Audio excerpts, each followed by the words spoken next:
ప్రార్థన చేసుకుందాం. మమ్మల్ని మిక్కిలిగా ప్రేమించిన మా ప్రియ పరలోకపు తండ్రి, మీ ఘనమైన శ్రేష్టమైన ఉన్నతమైన నామానికి వేలాది స్తుతులు స్తోత్రాలు చెల్లించుకుంటున్నాం దేవా. గడిచిన కాలం అంతా మీ ప్రేమ చేత మమ్మలను కాచి కాపాడి తండ్రి, ఇదిగోండి తండ్రి, పౌలు గారి జీవిత చరిత్రలో నుండి తండ్రి 3వ భాగముగా మేము ధ్యానించబోతుండగా తండ్రి, మీ యొక్క ఆత్మ సహాయమును మాకు అనుగ్రహించండి. మీ మాటల యందు మేము ఆసక్తి కలిగి తండ్రి, మీ మాటలను చక్కగా నేర్చుకోవడానికి మీ కృపను మాతో ఉంచమని క్రీస్తు నామమునే ఈ ప్రార్థన అడిగి వేడుకొని ప్రార్థిస్తున్నాం మా తండ్రి, ఆమేన్. ప్రభునందు ప్రియమైన దేవుని వారలారా, యూట్యూబ్ ద్వారా దేవుని మాటలను వింటున్న మీ అందరికీ నా యొక్క హృదయపూర్వక వందనాలు. పౌలు గారి జీవిత చరిత్రలో నుండి మనము 2 భాగాలను మనము ధ్యానించాము. క్రీస్తు లోకంలో ఉన్నప్పుడు పౌలు గారు ప్రభువుని చూసారా అన్నది మొదటి భాగముగా, అదేవిధంగా పౌలు గారు చేసిన హింస వెనుకాల దాగి ఉన్న రహస్యము అది 2వ భాగముగా మనము ధ్యానించాము. మరి 3వ భాగముగా అసలు పౌలు అంటే సౌలు గారు తనతో మాట్లాడింది, తనను దర్శించి మాట్లాడింది క్రీస్తే అని ఏ విధంగా నమ్మగలిగాడు, క్రీస్తే అని ఏ విధంగా విశ్వసించగలిగాడు అన్నది 3వ భాగంగా మనం మాట్లాడుకుందాము, మనం ధ్యానించుదాము. దానిలో నుండి ఒక 6 అంశాలను మనము ధ్యానించుకుందాము. మొదటిగా సౌలు దమస్కుకు ప్రయాణమవుట, తర్వాత 2వదిగా మార్గములో ఆయన ప్రభువును చూడడము, ఆయన స్వరము వినడం, ఆ తర్వాత 3వదిగా వారిద్దరి మధ్య జరిగిన సంభాషణ, ప్రభువుకి సౌలుకి మధ్య జరిగిన సంభాషణ ఏంటో మనం 3వదిగా ధ్యానించుదాము. ఆ తర్వాత 4వదిగా తనతో మాట్లాడింది, తనను దర్శించింది క్రీస్తే అని సౌలు ఏ విధంగా విశ్వసించాడు అన్నది 4వదిగా మనం ధ్యానించుదాము. 5వదిగా ఆయనతో పాటు ప్రయాణించిన వారు, ఆయనతో పాటు ఉన్నవారు క్రీస్తు యొక్క స్వరాన్ని వారు విన్నారా, వినలేదా, ఆయనను చూసారా, చూడలేదా అన్నది 5వదిగా మనం ధ్యానించుదాము. చివరిగా 6వదిగా మనము నేర్చుకోవాల్సిన పాఠం ఏంటి అన్నది మనం ధ్యానించుకుందాము. పరిశుద్ధ గ్రంథంలోనికి వెళ్ళి మనము మొదటవ అంశముగా సౌలు గారు దమస్కుకు ప్రయాణం అవటము అనేది మొదటి అంశముగా మనము ధ్యానించుకుందాము. అపోస్తలుల కార్యములు 9వ అధ్యాయము మొదటి 2 వచనాలను మనం చదవగలిగితే, అపోస్తలుల కార్యములు 9వ అధ్యాయము మొదటి 2 వచనాలు. సౌలు ఇంకను ప్రభు యొక్క శిష్యులను బెదిరించుటయును హత్య చేయుటయును తనకు ప్రాణాధారమైనట్టు ప్రధాన యాజకుని యొద్దకు వెళ్ళి, ఈ మార్గమందున్న పురుషులనైనను స్త్రీలనైనను కనుగొన్న ఎడల వారిని బంధించి యెరూషలేమునకు తీసుకొని వచ్చుటకు దమస్కులోని సమాజంలో వారికి పత్రికలిమ్మని అడిగెను. సౌలు గారు ఎంత ఘోరంగా హింసించారు, ఆయన హింస ఎలా చేశారన్నది మనము 2వ భాగంలో మనము ధ్యానించాము. ఆ హింసను ఆయన కొనసాగిస్తూ 3-4 సంవత్సరాల వరకు కూడా హింస చేస్తూ ఎంత ఘోరంగా అయిపోయాడంటే, కేవలం యెరూషలేములో ఉన్న వాళ్ళను మాత్రమే కాకుండా కొన్ని వందల కిలోమీటర్ల దూరం ఉన్న దమస్కులో వారిని కూడా హింసించడానికి, అక్కడ ఎవరెవరైతే క్రీస్తుని ఆరాధిస్తున్నారో వాళ్ళని యెరూషలేములోనికి తీసుకొని వచ్చి యెరూషలేములో ఉన్న చెరసాలలో బంధించడానికి యెరూషలేములో ఉన్న ప్రధాన యాజకుల యొద్ద ఆయన పత్రికలను ఇమ్మని అడిగాడు. ఆ పత్రికలను తీసుకొని దమస్కులోకి వెళ్ళి అక్కడి వారి చేత అక్కడ స్టాంపు వేయించుకొని సంతకం చేయించుకొని అక్కడ కూడా అధికారం పొందడానికి దమస్కులో ఉన్న వారి చేత ఆయన పత్రికలను ఇవ్వండి అని ప్రధాన యాజకుల్ని ఆయన అడిగాడు. మరి ఆయన అడిగినప్పుడు దాన్ని పొందుకున్నాడా లేదా అన్నది మనము ఇదే అపోస్తలుల కార్యములు 26వ అధ్యాయము 12వ వచనంలో చూడగలిగితే, ఇదే అపోస్తలుల కార్యములు 26వ అధ్యాయము 12వ వచనంలో చూడగలిగితే, అందు నిమిత్తము నేను ప్రధాన యాజకుల చేత అధికారమును ఆజ్ఞయు పొంది దమస్కునకు పోవచ్చుండగా, ఈయన ప్రధాన యాజకుల యొద్ద పత్రికలు నిమ్మని అడిగాడు. వారు వెంటనే ఇచ్చారు. అంత మాత్రమే కాకుండా వారి చేత ఈయన అధికారమును ఆజ్ఞను పొందాడు. వారు పత్రికలను ఇచ్చిన తర్వాత ఈయన ఏం చేస్తున్నాడు అన్నది ఇదే అపోస్తలుల కార్యములు 22వ అధ్యాయంలో చెప్తూ ఆయన అంటాడు. 22వ అధ్యాయము 4వ వచనము 5వ వచనంలో చూడగలిగితే, ఈ మార్గములోనున్న పురుషులను స్త్రీలను బంధించి చెరసాలలో వేయించుచు మరణం వరకు హింసించితిని.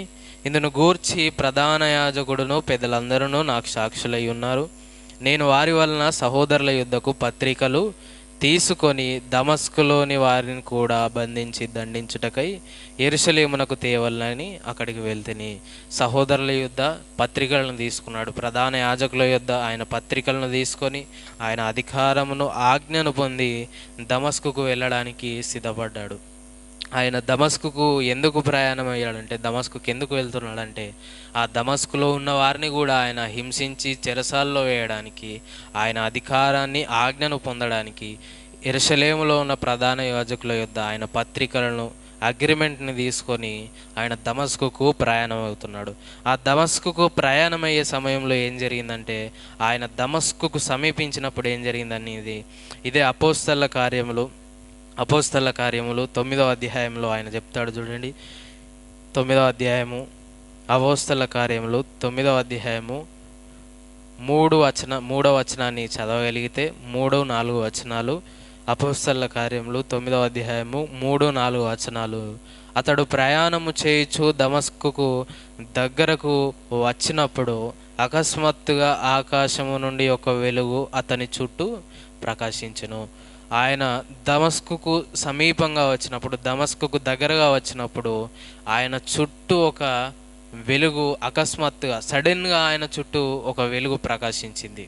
ఇక్కడ దమస్కుకు ప్రయాణం అవుతున్నాడు, దమస్కుకు సమీపించడానికి కేవలం మనము ఒకే మాటలో చదువుకుంటాం. ఇక్కడ ఏమని ఉన్నదంటే, అతడు ప్రయాణము చేయుచు దమస్కు దగ్గరకు వచ్చి అని ఉన్నది.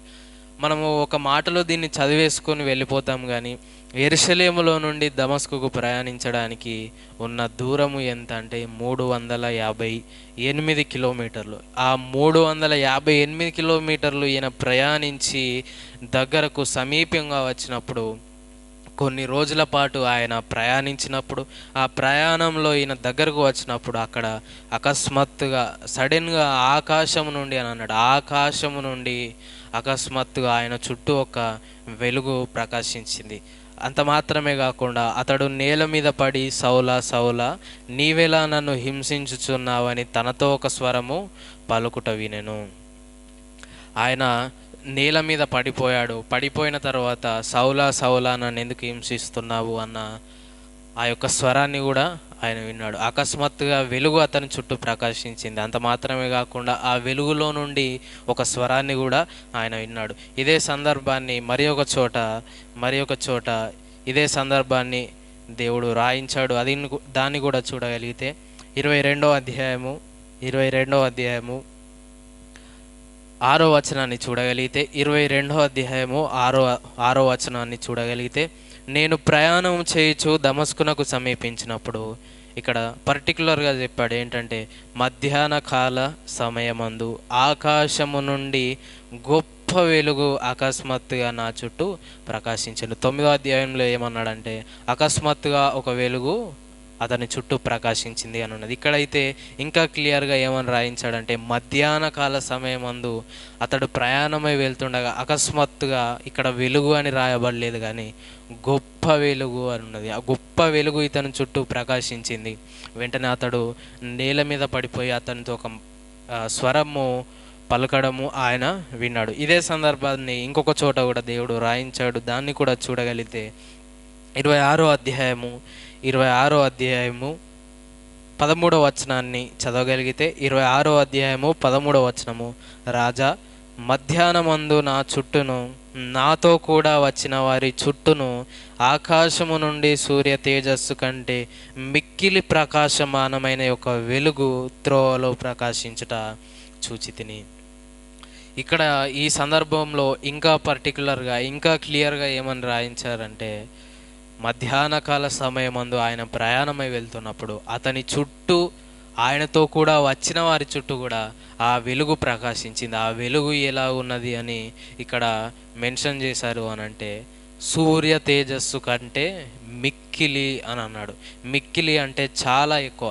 మనం మన కళ్ళతోని సూర్యున్నే సరిగా చూడలేము, కానీ సూర్యుని కంటే కొన్ని వందల రెట్లు ప్రకాశమానమైన మిక్కిలి ప్రకాశమానమైన వెలుగు సౌలు గారి చుట్టూ, అతనితో వచ్చిన వారి చుట్టూ అది ప్రకాశించింది. అది ప్రకాశించిన వెంటనే దాన్ని చూసిన పౌలు గారు నేల మీద పడిపోయి తన చూపుని కోల్పోయారు. ఎందుకంటే అది సూర్య తేజస్సు కంటే మిక్కిలి ప్రకాశమానమైన తేజస్సు కాబట్టి అది చూసిన వెంటనే ఇతడు తన కనుదృష్టిని పోగొట్టుకొని నేల మీద పడ్డాడు.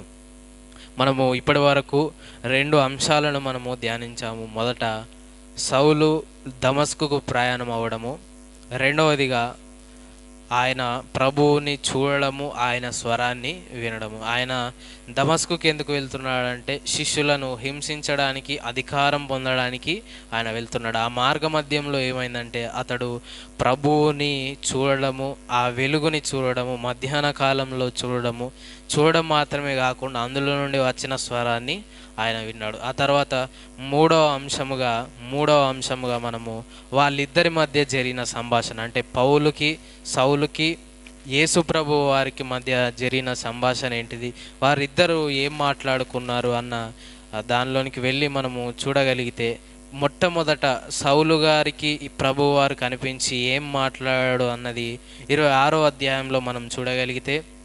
26వ అధ్యాయము 14వ వచనంలో చూడగలిగితే 26:14, మేమందరము నేల మీద పడినప్పుడు సౌలా నన్నెందుకు హింసించుచున్నావు, మునికోలలకు ఎదురు తన్నుట నీకు కష్టమని హీబ్రూ భాషలో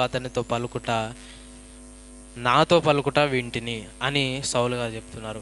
ఈయన ప్రయాణమయ్యి మార్గ మధ్యంలోనికి కాదు, దమస్కుకు సమీపించినప్పుడు మార్గంలో ఉన్నప్పుడు ఆయనకు ప్రభువు వారు కనిపించిన తర్వాత ఆయన వాళ్ళందరూ కింద పడిపోయారు. సౌలు అతనితో ఉన్నవారందరూ కూడా నేల మీద పడినప్పుడు అప్పుడు ప్రభువు ఆ వెలుగులో నుండి మాట్లాడుతున్నాడు. ఏమనంటే, సౌలా నీవెలా నన్ను హింసించుచున్నావు, మునికోలలకు ఎదురు తన్నుట నీకు కష్టము అని ప్రభువు సౌలుతో మాట్లాడుతున్నాడు.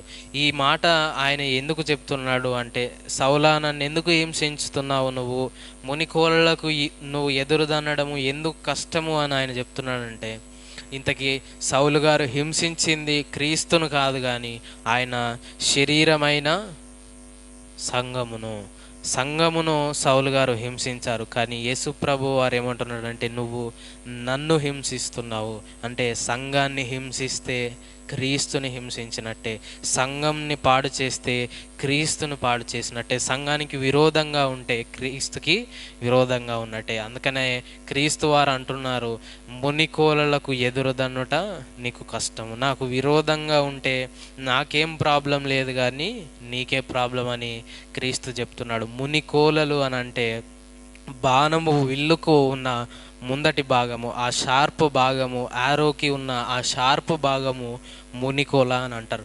ఆ మునికోలకు మనం ఎదురు తన్నలేము, ఎందుకంటే ఆ బాణము నుండి ఆ విల్లును విడిచినప్పుడు చాలా వేగముతో ఆ షార్ప్ ఉన్న భాగము దూసుకొని వస్తున్నప్పుడు దానికి ఎదురుగా మన చేతుని కానీ పాదాన్ని కానీ పెడితే అది మన పాదాన్ని చీల్చుకొని వెళ్తుంది.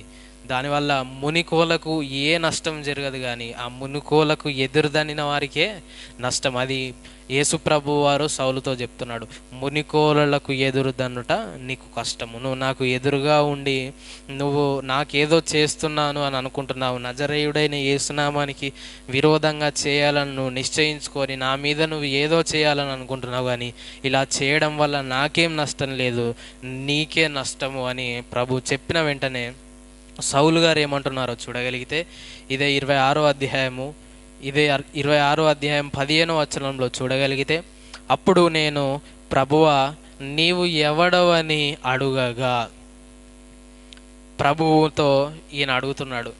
ఫస్ట్ సౌలు గారు ఏమనుకున్నారంటే, దేవదూత దర్శనం నాకు వచ్చింది కావచ్చు అని అనుకున్నాడు.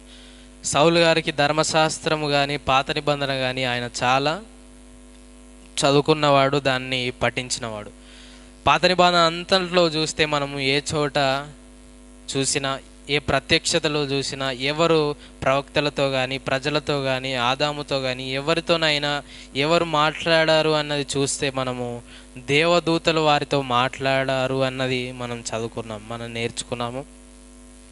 అదేవిధంగా సౌలు గారు కూడా ఇక్కడ తనతో మాట్లాడుతుంది, తనకు ప్రత్యక్షమైంది ఒక దేవదూత అని అనుకొని ఆయన ఏమంటున్నాడంటే, సౌలు ఏమంటున్నాడంటే ప్రభువా అని అంటున్నాడు.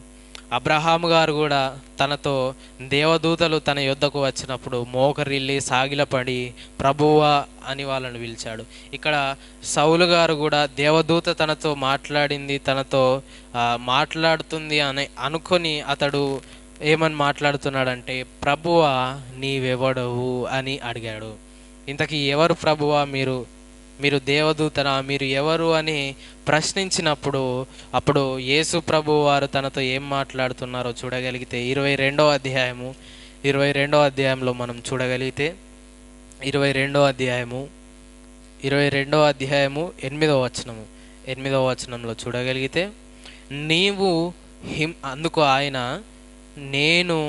నీవు హింసించుచున్న నజరేయుడనగు యేసుని అని నాతో చెప్పాను.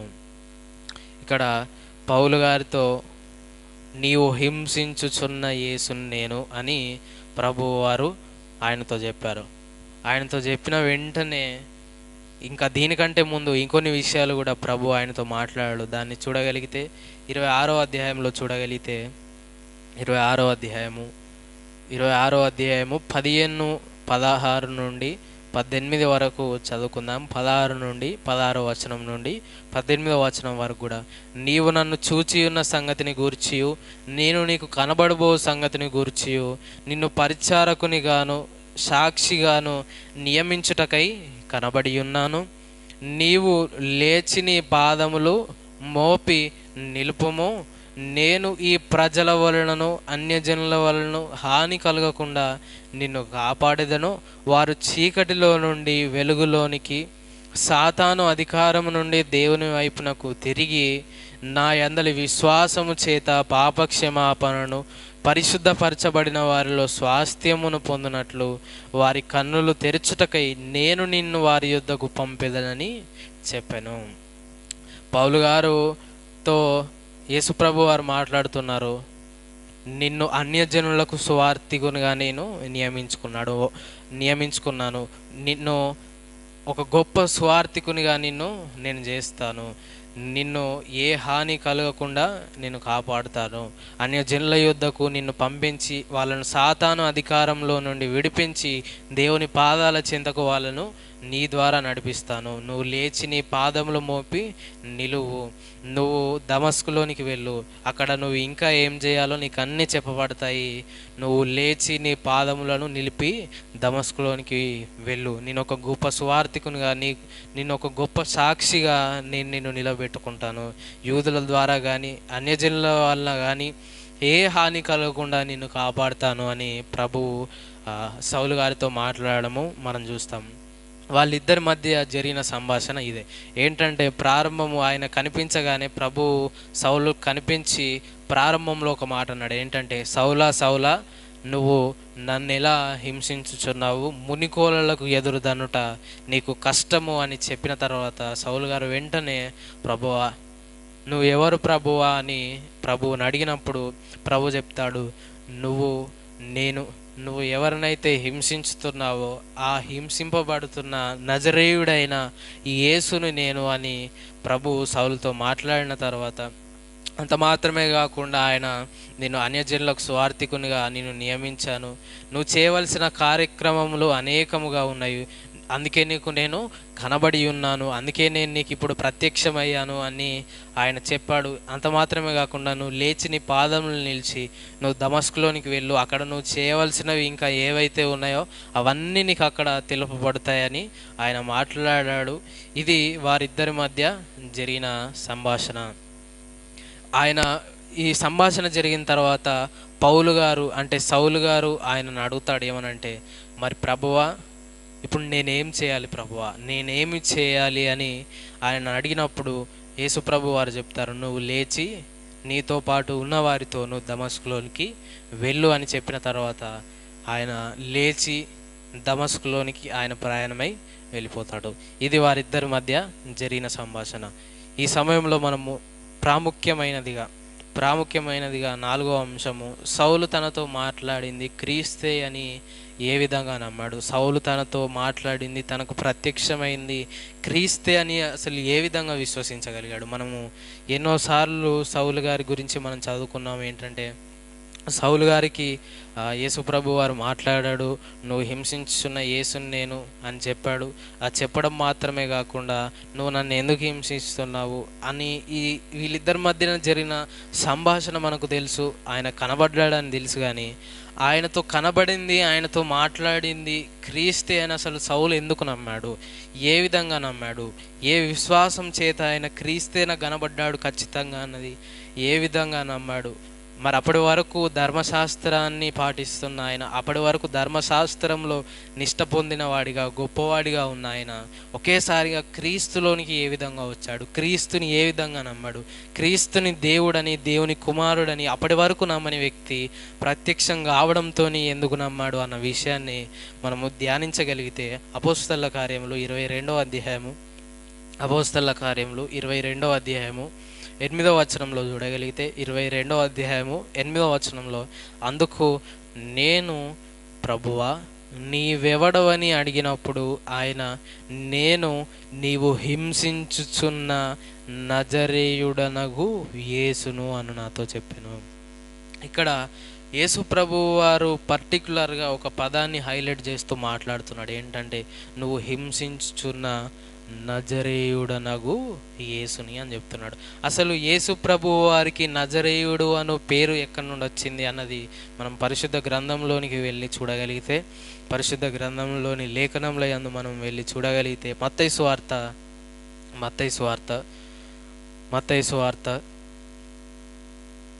2వ అధ్యాయము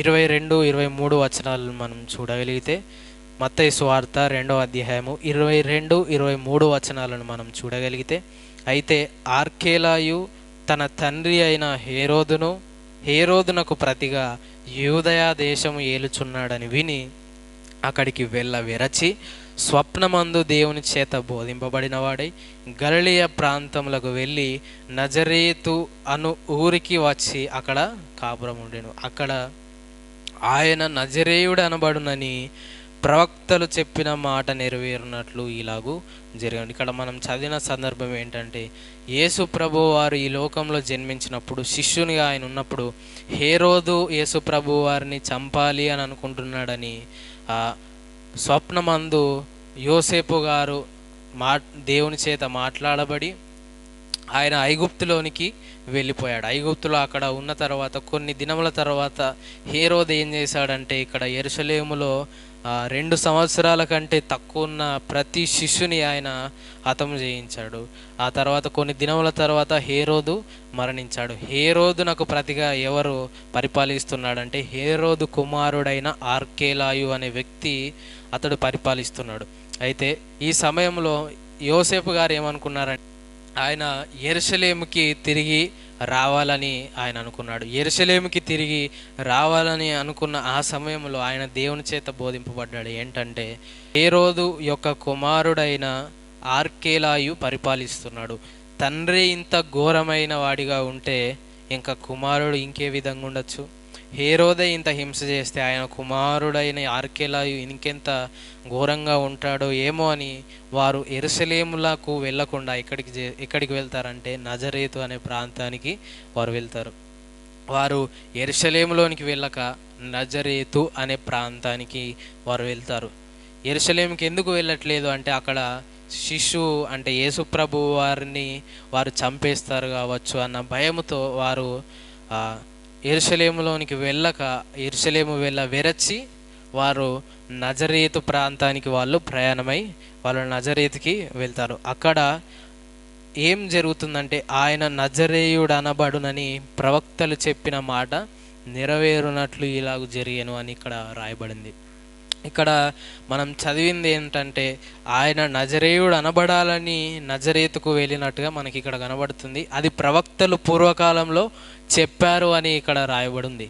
కానీ మనము పాత నిబంధనలోనికి వెళ్ళి మనం చూడగలిగితే పాత నిబంధనలో ఆది కాండం నుండి మలాకి గ్రంథంలో ఎక్కడ మనం చదివినా కానీ నజరేతు అనే పదం కానీ నజరేతు అన్న ఊరు గురించి కానీ ప్రస్తావన మనకు ఎక్కడ కూడా కనిపించదు. నజరేతు అనే ఊరు గురించి కానీ ఆ ప్రాంతం గురించి కానీ ఆ పట్టణము గురించి కానీ ఏ చోట కూడా ఆ పాత నిబంధన గ్రంథంలో ఎక్కడ కూడా రాయబడలేదు. కానీ ఇక్కడ మత్తయ్య గారు ఏమని చెప్తున్నారంటే నజరేయుడు అనబడునని ప్రవక్తలు చెప్పారు అని ఈయన అంటున్నాడు.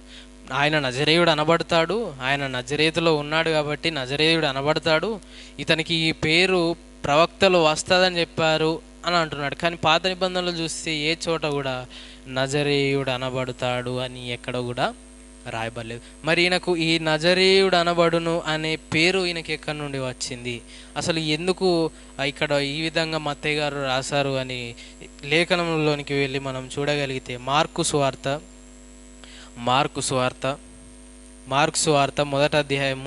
మొదటి అధ్యాయము 23-24 వచనంలో చూడగలిగితే 23-24 వచనంలో చూడగలిగితే ఆ సమయమున వారి సమాజ మందిరములలో అపవిత్రాత్మ పట్టిన మనుషుడు ఒకడుండెను.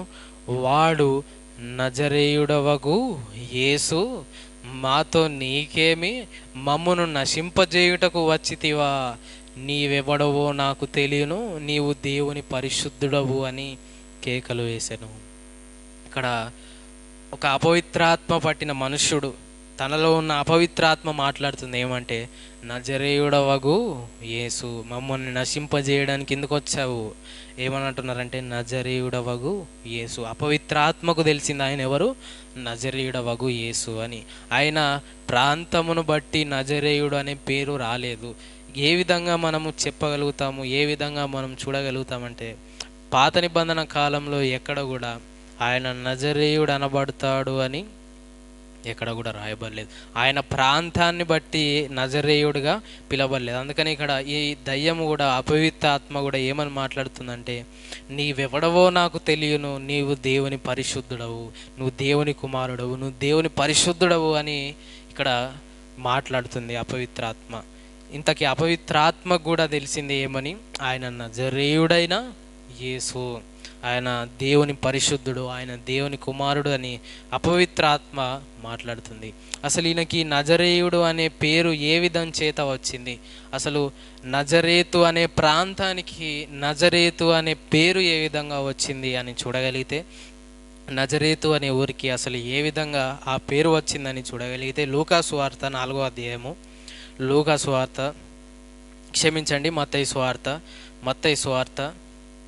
మత్తయి సువార్త 5వ అధ్యాయము 14వ వచనము, 5వ అధ్యాయము 14వ వచనంలో చూడగలిగితే, మీరు లోకమునకు వెలుగై ఉన్నారు, కొండ మీద నుండి పట్టణము మరుగై ఉండనేరదు. కొండ మీద ఉండే పట్టణం అంట మరుగుగా ఉండలేదు అని మత్తయ్య గారు చెప్తున్నారు.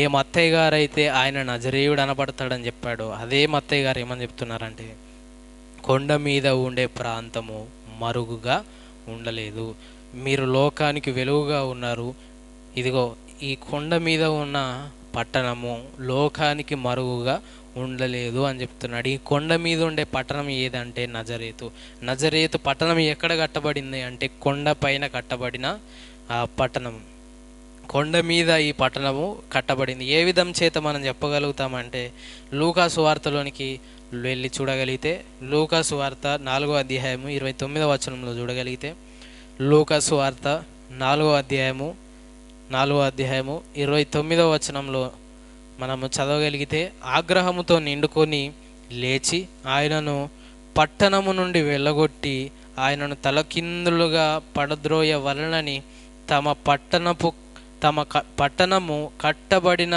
కొండపేట వరకు ఆయనను తీసుకొని పోయి. ఇక ఈ సందర్భం ఎక్కడ జరుగుతుందంటే నజరేతు ప్రాంతంలో జరుగుతుంది. యేసు ప్రభు వారు ఆయన బోధిస్తున్నప్పుడు సమాజ మందిరంలో ఆయన వాక్యాన్ని ప్రకటించినప్పుడు యూదులందరికీ కోపం వచ్చి వాళ్ళు ఏమనుకుంటున్నారంటే పట్టణపు బయటకి ఆయనను తీసుకుని వెళ్ళి తలక్రిందులుగా పడేద్దాము, కొండ పైనుండి అతన్ని తలకిందులుగా పడేద్దాము అని వాళ్ళు అనుకుంటున్నారు. ఇక్కడ ఒక మాట రాయబడింది ఏమనంటే, తమ పట్టణము కట్టబడిన కొండపేటు వరకు అన్నది. ఈ పట్టణం ఎక్కడ కట్టబడిందట? కొండపైన. ఆ కొండ పేటు అనంటే కొండ పై భాగం వరకు తీసుకొని వెళ్ళి ఆ కొండపై నుండి యేసు ప్రభు వారిని తలక్రిందులుగా పడేయాలని వీళ్ళు అనుకున్నారు. అందుకని ఇక్కడ కొండపేటు వరకు తీసుకొని వెళ్ళాలని అనుకుంటున్నారు. ఈ పట్టణం ఎక్కడ కట్టబడిందంటే కొండ పై భాగాలలో ఈ పట్టణం కట్టబడింది. అందుచేత ఈ పట్టణానికి వచ్చిన పేరు ఏంటంటే నజరేతు. ఈ నజరేతు అనే పేరుకు అర్థం ఏంటంటే, ఈ నజరేతు పేరులో మొదటి భాగమైన నజర్ అనే పేరుకు అర్థం ఏంటంటే చిగురు. ఈ నజర్ అనే పదానికి అర్థం ఏంటంటే చిగురు. కొండ పై భాగాలు, ఒక చెట్టుకి పై భాగమును, చెట్టు చిగురించినప్పుడు చెట్టు యొక్క పై భాగాన్ని మనం ఏమంటామంటే చిగురు అని అంటాం. అట్లనే కొండ మీది భాగాలను కూడా వారు ఒక చిగురుగా వాళ్ళు పోల్చి ఆ పట్టణానికి పెట్టిన పేరేంటంటే నజరేతు అనే పేరు. ఆ పట్టణానికి అది పై భాగంలో ఉండడాన్ని బట్టి దానికి నజరేతు అనే ఆ పేరు వచ్చింది. ఆ పేరు ఆ పట్టణానికి ఆ విధంగా వచ్చింది. మరి యేసు ప్రభు వారికి నజరేయుడు అనే పేరు ఏ విధంగా వచ్చింది అని మనం ధ్యానించగలిగితే, ఆయనకు ఆ పేరు పట్టణాన్ని బట్టి రాలేదు. ఎందుకు, ఏ విధంగా చెప్పగలుగుతామంటే, నజరేయుడైన యేసు అని ఓన్లీ యేసు ప్రభు వారికే ఈ పేరు మనకు కనిపిస్తుంది. ఈ పరిశుద్ధ గ్రంథంలో నజరేతు వారు అనేక మంది ఉన్నా కానీ, నజరేతులో ఉన్న ప్రజల గురించి అనేక సార్లు రాయబడిన కానీ, ఎవరిని గూర్చి కూడా నజరేయుడైన పలానా వ్యక్తి అని ఎవరి గురించి కూడా రాయబడలేదు. కానీ ఒకే ఒక వ్యక్తి గురించి నజరేయుడైన యేసు అనున్నది. నజరేయుడైన యేసు అనున్నది. ఈ వ్యక్తి గురించి, అంటే ప్రత్యేకంగా క్రీస్తు వారిని గురించే నజరేయుడైన యేసు అని రాయించవలసిన అవసరం ఏంటి? అసలు నజరేయుడు అని ఈయనను ఒక్కరినే ప్రత్యేకంగా పిలవలసిన అవసరం ఏంటి అని మనం పాత నిబంధనలోనికి వెళ్ళి చూడగలిగితే యెషయా గ్రంథము 11వ అధ్యాయము 11వ అధ్యాయము 10వ వచనాన్ని చూడగలిగితే, మొదటి వచనాన్ని 11వ అధ్యాయము మొదటి వచనాన్ని 10వ వచనాన్ని మనము చదవగలిగితే, యెషయా గ్రంథము 11వ అధ్యాయము మొదటి వచనము 10వ వచనం. యెషై మొద్దు నుండి చిగురు పుట్టును. మొదటి వచనంలో ఏమనున్నది? యెషై మొద్దు నుండి చిగురు పుట్టును. మళ్ళా 10వ వచనంలో ఏమనున్నదంటే, ఆ దినమున ప్రజలకు ధ్వజముగా నిలుచుచుండు యెషై వేరు నుండి చిగురు పుట్టును. ఇక్కడ రెండు సందర్భాలు రాయబడి ఉన్నాయి. ఏంటంటే యెషై మొద్దు నుండి చిగురు పుడుతుందని, అదేవిధంగా యెషై 10వ వచనంలో చూడగలిగితే యెషై వేరు నుండి చిగురు పుట్టును.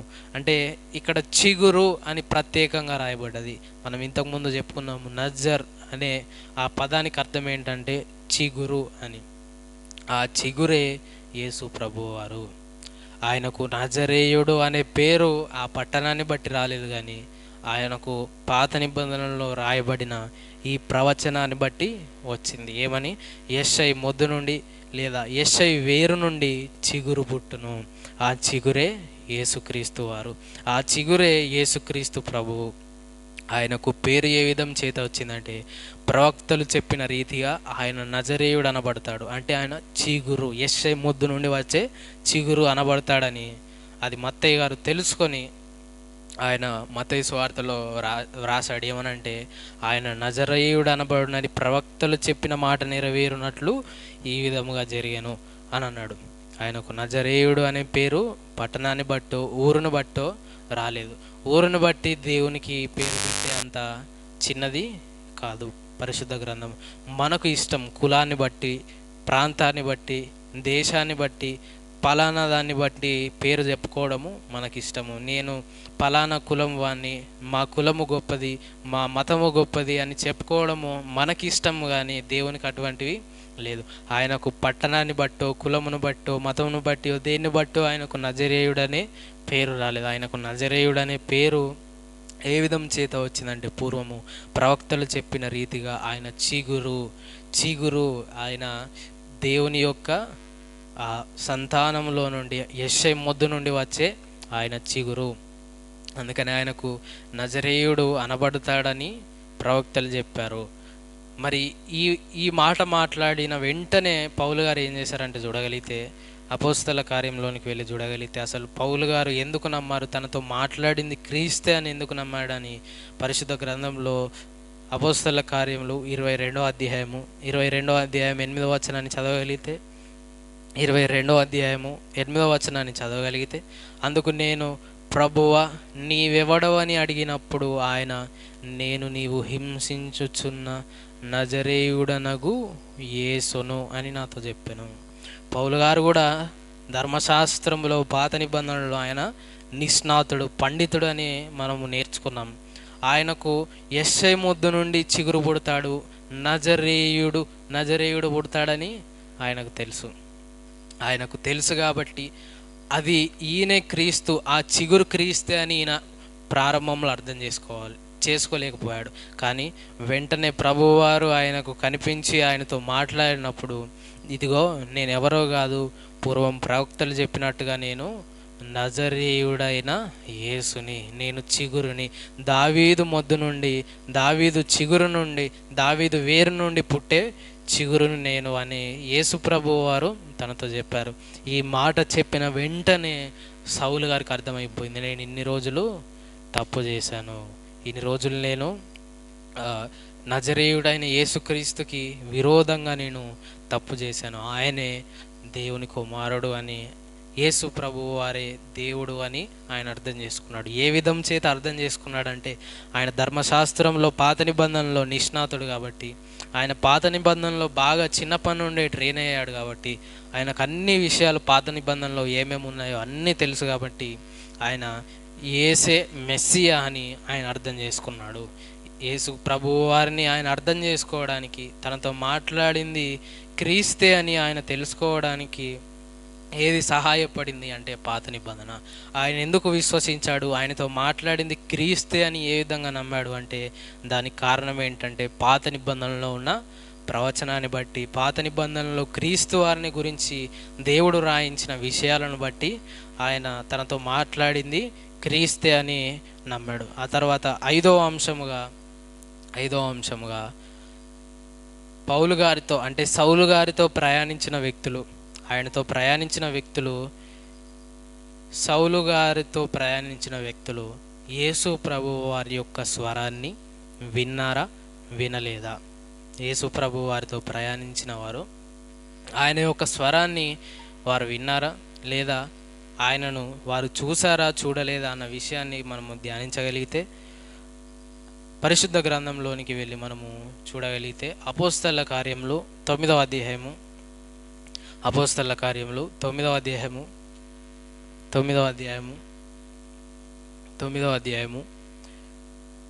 8వ వచనములు 7వ వచనాన్ని చూడగలిగితే, 9వ అధ్యాయము 7వ వచనము, అతనితో ప్రయాణము చేసిన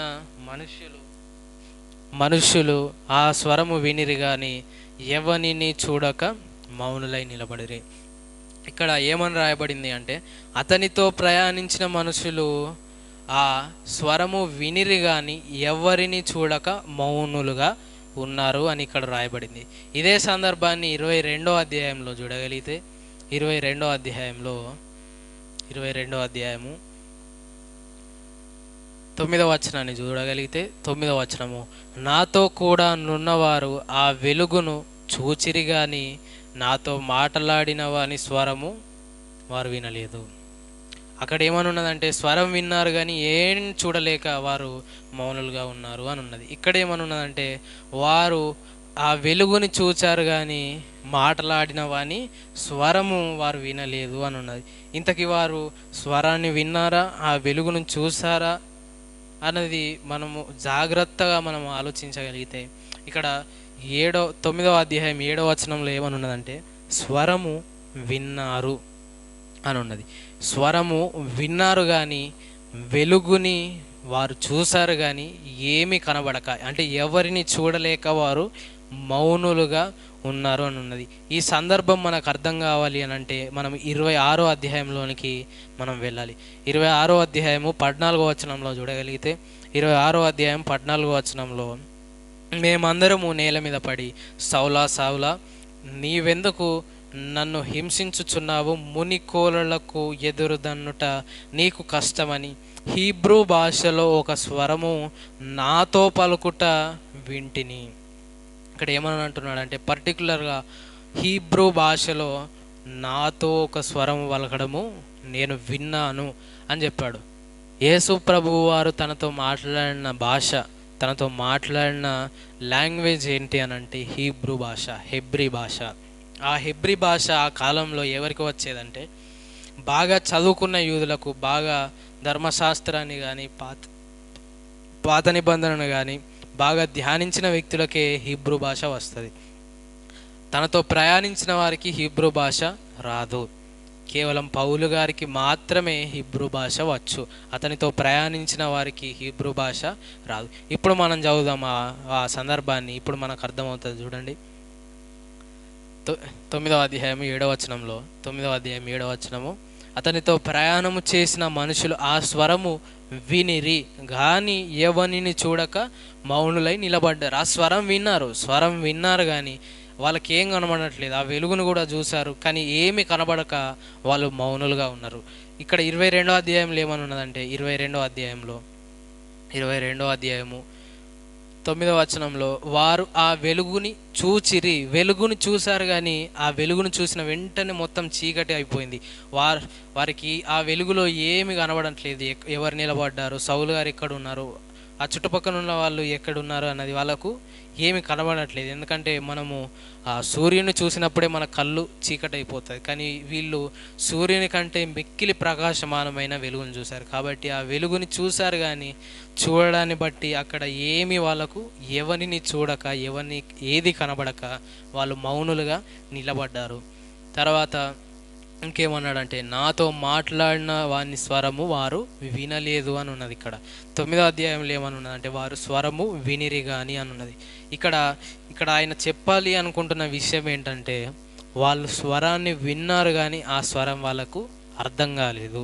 ఎందుకంటే హీబ్రూ భాషలో ప్రభు మాట్లాడుతున్నాడు. హీబ్రూ భాష వీళ్ళకు రాదు. ఆ స్వరం విన్నారు కానీ ఆ స్వరం వాళ్ళకు అర్థం కాలేదు. అందుకని పరిశుద్ధ గ్రంథంలోని కొన్ని వర్షన్స్లో, NIV వర్షన్స్లో కానీ కొన్ని వర్షన్స్లో ఏమని రాయబడుతుందంటే, కింగ్ జేమ్స్ వర్షన్లో కానీ దే డిడ్ నాట్ అండర్స్టాండ్ అని ఉంటుంది. వారికి అర్థం కాలేదు, ఆ స్వరం వారికి అర్థం కాలేదు అని ఉంటుంది. అంటే ఇక్కడ పౌలు గారు చెప్పాలనుకుంటున్న విషయం ఏంటంటే, నాతో కూడా వచ్చిన వారు ఆ స్వరం విన్నారు కానీ ఆ స్వరము వాళ్ళకు అర్థం కాలేదు. ఎందుకంటే నాతో ఆయన హీబ్రూ భాషలో మాట్లాడాడు అని సౌలు గారు చెప్తున్నారు. ఇక్కడ 5వ అంశంగా మనం చెప్పుకున్నాం ఏంటంటే, ఆయనతో కూడా నున్నవారు, అతనితో ప్రయాణించిన వారి చుట్టూ వెలుగు ప్రకాశించింది. ఇదే 26వ అధ్యాయంలో ఆయన చెప్తాడు. చూడండి, 26వ అధ్యాయంలో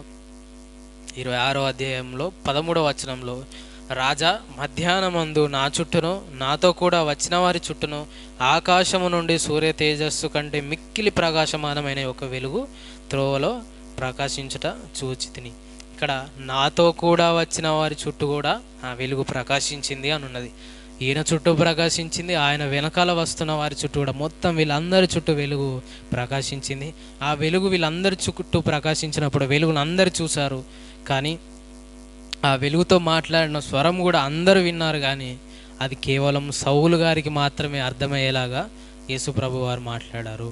హీబ్రూ భాషలో మాట్లాడాడు కేవలం. ఎందుకంటే ఆయన మాట్లాడాలి అని కనబడింది ఎవరికంటే కేవలము సౌలు గారికి మాత్రమే. అందుకనే ఆయన కేవలం సౌలు గారికి అర్థమయ్యే విధంగా హీబ్రూ భాషలో ఆయన మాట్లాడాడు. ఆయన స్వరము వీళ్ళు కూడా విన్నారు, ఆ వెలుగును కూడా చూశారు, కానీ ఆయన యేసు ప్రభు వారి యొక్క స్వరం యొక్క అర్థం మాత్రం వీళ్ళకు అర్థం కాలేదు. ఇది 5వ అంశంగా మనం మాట్లాడుకున్నాము. చివరిగా 6వ అంశంగా మనం నేర్చుకోవాల్సిన పాఠం ఏంటంటే సౌలు గారు ఏ విధంగానైతే ప్రభు చెప్పిన రీతిగా, నువ్వు లేచి దమస్కులోనికి వెళ్ళు, నువ్వు దమస్కులోనికి వెళ్ళిపో, అక్కడ నువ్వేమేమి చేయాలో నీకన్నీ అక్కడ తెలుపబడతాయని చెప్పాడు. అది ఆ సందర్భాన్ని మనము చూడగలిగితే 10వ వచనము 22వ అధ్యాయము 10వ వచనంలో చూడగలిగితే 22వ అధ్యాయం 10వ వచనము, అప్పుడు నేను ప్రభువా నేనేమి చేయవలనని అడుగగా, ప్రభువు నీవు లేచి దమస్కులోనికి వెళ్ళుము, అక్కడ నీవు చేయుటకు నియమింపబడినవన్నీ నీకు చెప్పబడునని నాతో అనెను. ఇక్కడ సౌలు గారు అడుగుతున్నారు, నేనేం చేయాలి ప్రభువా, మరి నువ్వు నన్ను అన్యజనులకు స్వార్థికునిగా నువ్వు నన్ను నియమించుకోవాలని అనుకుంటున్నావు, మరి ఇప్పుడు నేనేం చేయాలి అని అతడు అడిగిన వెంటనే ప్రభు అతనితో చెప్తున్నాను, నువ్వు లేచి నువ్వు దమస్కులోనికి వెళ్ళు, అక్కడ నువ్వు ఏమేమి చేయాలో అక్కడ అన్నీ నీకు తెలుపబడతాయి అని చెప్పిన వెంటనే సౌలు గారు ఏం చేశారంటే దమస్కులోనికి ఆయన వెళ్ళారు. మనం కూడా మన జీవితంలో క్రీస్తు ప్రభువు వారు మనకు డైరెక్ట్గా కనిపించి మాట్లాడరు, కానీ ఆయన మనలో ఉన్న పరిశుద్ధాత్మ ద్వారా మనల్ని హెచ్చరిస్తాడు. ఒకవేళ మనము తప్పుడు మార్గంలో సౌలు గారిలాగా ప్రయాణిస్తే ఆయన మనల్ని హెచ్చరించి, ఇదిగో నువ్వు తప్పుడు మార్గంలో ఉన్నావు, సరి అయిన మార్గంలోనికి వెళ్ళు, నువ్వు తప్పు చేస్తున్నావు అని సౌలుని ఏ విధంగానైతే హెచ్చరించాడో అదేవిధంగా మన జీవితంలో కూడా పరిశుద్ధాత్మ ద్వారా మనల్ని హెచ్చరిస్తాడు. ఆ హెచ్చరికను మనం ఏం చేయాలంటే సౌలు గారు అంగీకరించినట్టు, సౌలు గారు విన్నట్టు, సౌలు గారు ఆ స్వరాన్ని అర్థం చేసుకున్నట్టు మనం కూడా ఏం చేయాలంటే పరిశుద్ధాత్మ యొక్క హెచ్చరికను మనము అర్థం చేసుకొని మనం సౌలు గారు దమస్కుకు ప్రయాణమై వెళ్ళినట్టు మనం కూడా తిన్నని మార్గంలో, ఇరుకైన మార్గంలో మనము ప్రయాణించాలి. మనం నేర్చుకోవాల్సిన పాఠం ఏంటంటే సౌలు గారు దేవుని స్వరాన్ని విని అర్థం చేసుకున్న రీతిగా మనం కూడా పరిశుద్ధాత్మ యొక్క స్వరాన్ని, హెచ్చరికను మనం అర్థం చేసుకొని మనము ఆయన చెప్పిన మార్గంలో మనం నడిచే వాళ్ళముగా మనం ఉండాలి. మొత్తంగా 6 అంశాలను మనం ధ్యానించాము. ఆ 6 అంశాలు ఏంటంటే, మొదటిదిగా సౌలు గారు దమస్కుకు ప్రయాణం కావడం. ఎందుకు ప్రయాణం అవుతున్నాడు అన్నది మనము నేర్చుకున్నాము. ఏంటంటే ఎందుకు ప్రయాణం అవుతున్నాడు, దమస్కుకు ఎందుకు ప్రయాణం అవుతున్నాడంటే సహోదరులను హింసించడానికి. అక్కడ దమస్కు పట్టణంలో ఉన్న ఎవరెవరైతే క్రీస్తుని ఆరాధిస్తున్నారో, క్రీస్తుని వాళ్ళు పూజిస్తున్నారు, వాళ్ళందరినీ అక్కడి నుండి యెరూషలేం పట్టణానికి తెచ్చి అక్కడ చెరసాలలో వేయడానికి ప్రధాన యాజకుల యొద్ద ఆయన ఆజ్ఞను, అధికారమును, పత్రికలను తీసుకొని ఆయన దమస్కుకు ప్రయాణమై వెళ్తున్నాడు. ఇది మొదటి అంశంగా మనం మాట్లాడుకున్నాం. రెండవ అంశం ఏంటంటే, ఆయన దమస్కుకు వెళ్తున్నప్పుడు, సమీపించినప్పుడు ఆయన ప్రభు యొక్క స్వరము కానీ, ఆయన స్వరం వినడము, అంత మాత్రమే కాకుండా ఆయన మధ్యాహ్న కాల సమయంలో ఆయన చుట్టూ ఒక గొప్ప వెలుగు, సూర్యుని కంటే మిక్కిలి తేజస్సు కలిగిన ఒక వెలుగు, గొప్ప వెలుగు అతని చుట్టూ, అతనితో పాటు ప్రయాణించిన వారి చుట్టూ ప్రకాశించింది. అందులో నుండి ఒక స్వరము ఆయన విన్నాడు అన్నది రెండవ అంశంగా మనం మాట్లాడుకున్నాం. వాళ్ళిద్దరి మధ్య జరిగిన సంభాషణ ఏంటి అన్నది మూడవ అంశంగా మనం మాట్లాడుకున్నాం. ఏం సంభాషణ జరిగిందంటే, మొట్టమొదట ఆయన కనబడి, సౌలా సౌలా నీవేలా నన్ను హింసించుతున్నావు, మునికోరలకు ఎదురుదనుట నీకు కష్టము అని చెప్పిన తర్వాత, ప్రభువా నువ్వు ఎవరు ప్రభువా అని సౌలు గారు ఆయనను అడిగినప్పుడు, నువ్వు హింసించున్న నజరేయుడనగు యేసుని నేను అని ఆయన చెప్పి, తర్వాత నిన్ను అన్యజనులకు స్వార్థికునిగా నేను నియమించాను, సాతాను నుండి వాళ్ళని విడిపించడానికి నేను ఒక స్వార్థికునిగా నేను తయారు చేసుకుంటాను, నువ్వు లేచి నీ పాదాలు నిలువబెట్టుకో, నిన్ను గొప్పవానిగా చేస్తాను, నీకు ఏ హాని కలగకుండా, అన్యజనుల వల్లైనా కానీ యూదుల వల్లైనా కానీ నీకు ఎటువంటి హాని కలగకుండా నిన్ను నేను కాపాడుతాను అన్న విషయాన్ని ఆయన చెప్పిన తర్వాత, సౌలు గారు వెంటనే నేనేమి చేయాలి ప్రభువా అని ఆయన అడిగినప్పుడు, నువ్వు లేచి దమస్కులోనికి వెళ్ళి అక్కడ నువ్వేమేమి చేయాలో అన్నీ నీకు తెలవబడతాయని ఆయన చెప్పాడు. ఇది వాళ్ళిద్దరి మధ్య జరిగిన సంభాషణ. తర్వాత 4వ అంశంగా ముఖ్యంగా మనం ధ్యానించాం ఏంటంటే, సౌలు గారు తనతో మాట్లాడింది క్రీస్తే అని ఎందుకు నమ్మాడు, ఏ విధంగా నమ్మాడు అన్నది మనము ధ్యానించాము. ఏంటంటే, ఆయన ప్రత్యేకముగా ఒక మాటను మాట్లాడి, ఏంటంటే, నువ్వు హింసించుచున్న నజరేయుడవగు యేసుని నేను అని చెప్పాడు. నువ్వు హింసించుచున్న నజరేయుడు నాకు యేసు అని చెప్పడంతోనే ఆ నజరేయుడు అనే పదానికి అర్థం ఏంటంటే చిగురు అని మనం ధ్యానించాం. ఆ చిగురు పాత నిబంధనలో ప్రవక్తలు అనేక సార్లు రాయించారు కాబట్టి, సౌలు గారు కూడా దాంట్లో నిష్ట పొందినవాడు కాబట్టి, దాంట్లో ఆయన బాగా చిన్నప్పటి నుండి ఆయన అన్ని ట్రైనింగ్ చేసుకొని పాత నిబంధన అంతటిని బాగా ధ్యానించాడు కాబట్టి అది అర్థం చేసుకొని ఆయన ఈయనే మెస్సయ్య, ఈయనే దేవుడు వాగ్దానం చేసిన మెస్సయ్య, ఈయనే దేవుని కుమారుడు, ఈయనే నిజమైన క్రీస్తు, ఈయనే యేసుక్రీస్తు అని ఆయన అర్థం చేసుకున్నాడు. అందుకే ఆయన తనతో మాట్లాడింది, ఆయన ఎవరి స్వరం విన్నాడు, యేసు ప్రభు వారి యొక్క స్వరాన్ని విన్నాడు అని ఖచ్చితంగా ఆయన విశ్వసించాడు. ఏ విధం చేత విశ్వసించాడంటే ఆయన పాత నిబంధనలో ఉన్న వాగ్దానాన్ని బట్టి, ప్రవచనాన్ని బట్టి ఆయన విశ్వసించాడు అన్నది 4వదిగా మనం నేర్చుకున్నాం. 5వదిగా అతనితో పాటు ప్రయాణించిన వ్యక్తులు ఆ స్వరాన్ని విన్నారా, ఆ వెలుగును చూసారా అన్నది మనం ధ్యానించాం. ఏంటంటే ఆ వెలుగుని వారు చూశారు, ఆ స్వరాన్ని కూడా వారు విన్నారు, కానీ ఆ స్వరం వారికి అర్థం కాలేదు. ఎందుకంటే ఆయన మాట్లాడిన భాష హెబ్రూ భాష. అంత మాత్రమే కాకుండా 6వ అంశంగా మనం నేర్చుకోవాల్సిన పాఠము ఏంటి అన్నది ధ్యానించాము. మనము సౌలు గారిని ప్రభువారు ఏ విధంగానైతే హెచ్చరించాడో మనని కూడా పరిశుద్ధాత్మ ద్వారా హెచ్చరించినప్పుడు మనం కూడా సౌలు గారిలాగా ఆయన మాటకు సమ్మతించి మనం కూడా సౌలు గారు తన మాట విని, యేసు ప్రభువారి యొక్క మాటను విని ఆయన ప్రయాణించిన విధముగా మనం కూడా తిన్నని మార్గములో, ఇరుకైన మార్గంలో మనము ప్రయాణించాలి. మనము ప్రభు చెప్పిన రీతిగా, ప్రభు మనకు ఆజ్ఞాపించిన రీతిగా మనము దేవుని కొరకు బ్రతకాలి. ఆ తర్వాత మనము పరలోకానికి సౌలు గారు ఏ విధంగానైతే చేరారో మనం కూడా ఆయనలాగా దేవుని సన్నిధికి చేరుతాం. కాబట్టి వీటన్నిటిని జ్ఞాపకం ఉంచుకోండి. మనము నెక్స్ట్ ఏం జరిగింది సౌలు గారి జీవితంలో తర్వాత, ఈ ప్రత్యక్షత తర్వాత, ఆయన మారిన తర్వాత, ఆయన దమస్కులోనికి వెళ్ళిన తర్వాత ఏం జరిగింది, ఆయన ఏ విధంగా రక్షింపబడ్డాడు, ఆయన ఏ విధంగా సువార్తను ప్రారంభించాడు అన్నది మనము 4వ భాగముగా మనం ధ్యానించుదాము. ప్రార్థన చేసుకుందాము. మమ్మల్ని మిక్కిలిగా ప్రేమించిన మా ప్రియ పరలోకపు తండ్రి, మీ ఘనమైన, శ్రేష్టమైన, ఉన్నతమైన నామానికి వేలాది స్తుతులు స్తోత్రాలు చెల్లించుకుంటున్నాం దేవా. ఇప్పటి వరకు కూడా తండ్రి సౌలు గారి జీవిత చరిత్రలో నుండి తండ్రి 3వ భాగముగా సౌలు తనతో మాట్లాడింది క్రీస్తే అని ఏ విధంగా ఎందుకు నమ్మాడో ధ్యానించాము తండ్రి. చక్కటి విషయాలను మీరు మాతో బోధించినందుకు మీకు వందనాలు తండ్రి. ఇంకా 4వ భాగం కూడా మేము ధ్యానించడానికి మీ కృపను మాతో ఉంచమని, కార్యక్రమాన్ని వీక్షిస్తున్న ప్రతి బిడ్డకు కూడా తండ్రి మీరే మీ కృపను, మీ తోడును, పరిశుద్ధాత్మ సహాయమును, నడిపింపును అనుగ్రహించమని, మీరే మీ కృపను, మీ తోడును మా అందరితో ఉంచమని క్రీస్తు నామమునే ప్రార్థన అడిగి వేడుకొని ప్రార్థిస్తున్నాము మా తండ్రి. ఆమేన్. అందరికీ వందనాలండి.